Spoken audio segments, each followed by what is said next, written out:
રાજ્યમાં ખનિજ ચોરી એ હદે ફૂલી ફાલી છે કે તેને રોકવી કદાચ તંત્રના માટે પડકાર છે।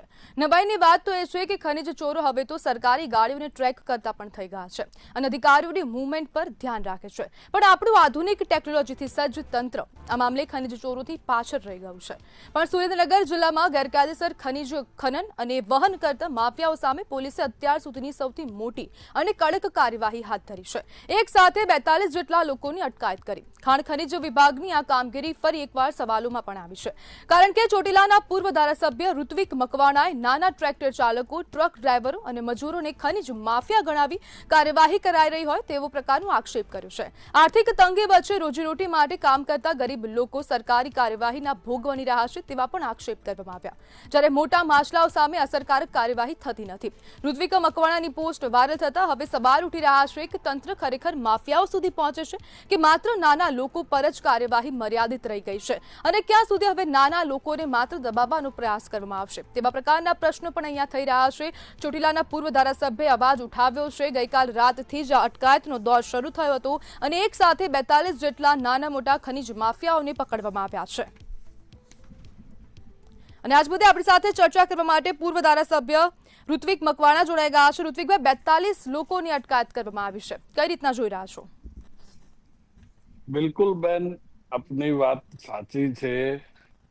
સરકારી વિભાગો દ્વારા, પોલીસ તંત્ર દ્વારા ગઈકાલે લગભગ 42 જેટલા ઇસમોને પકડવામાં આવ્યા છે।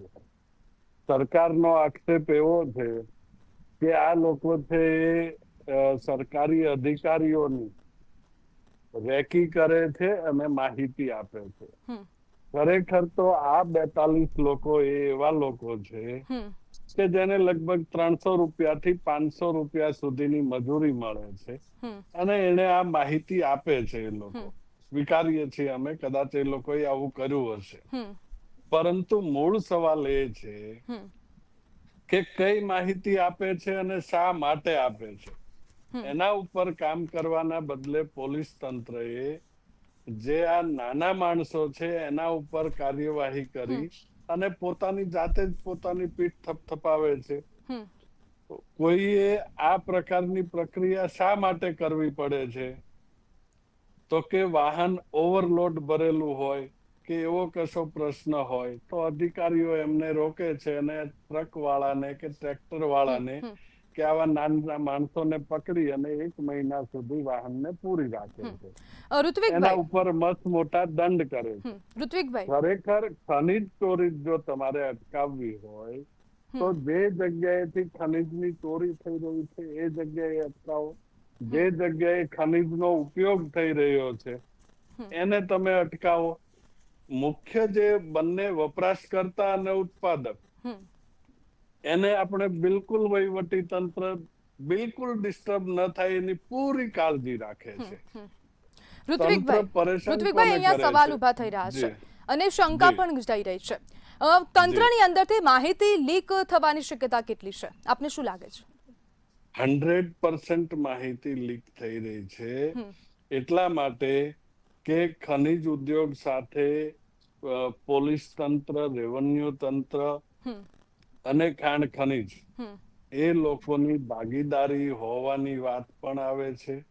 હપ્તાઓ પણ નિયમિતપણે ઉઘરાવવામાં આવે છે એવી રજૂઆતો પણ આવે છે અને મોટા ભાગે દરેક વિભાગની અંદર એ લોકોના વહીવટદારો બેઠેલા છે।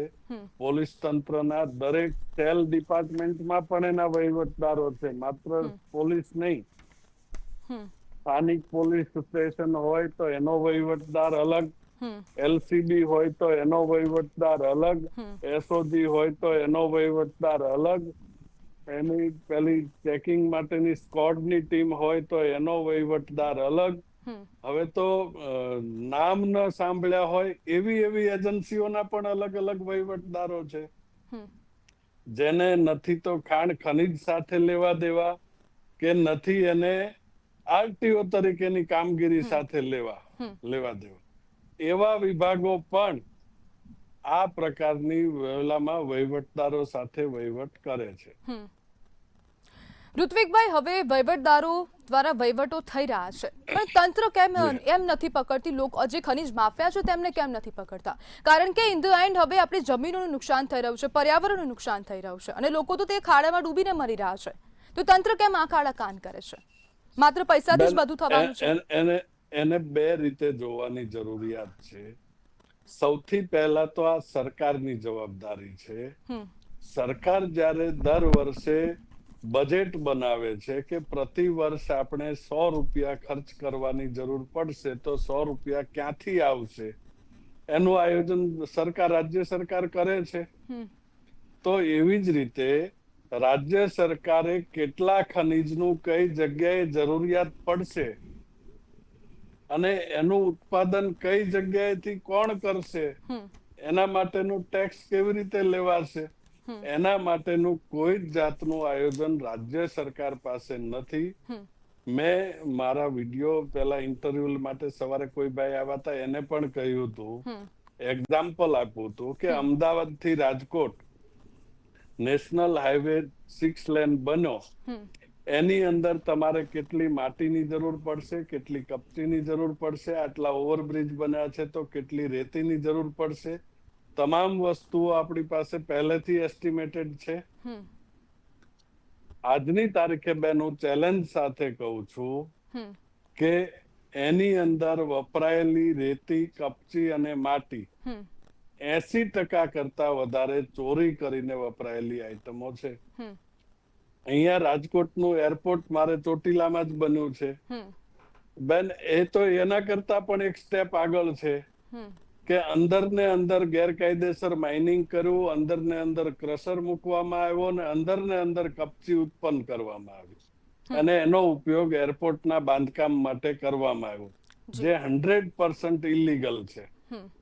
પરંતુ મોટામાં મોટી તકલીફ એ છે કે રાજ્ય સરકાર છે એના માટે કાયદાઓ છે, એ મોટા માણસો અને સરકારી માણસો માટે અલગ કાયદાઓનું અર્થઘટન છે, અને નાના જે રોજગારી માટે થઈને ના છૂટકે આવી પ્રવૃત્તિમાં જોડાયેલા હોય એના માટે કાયદાનું અર્થઘટન અલગ પદ્ધતિથી થાય છે.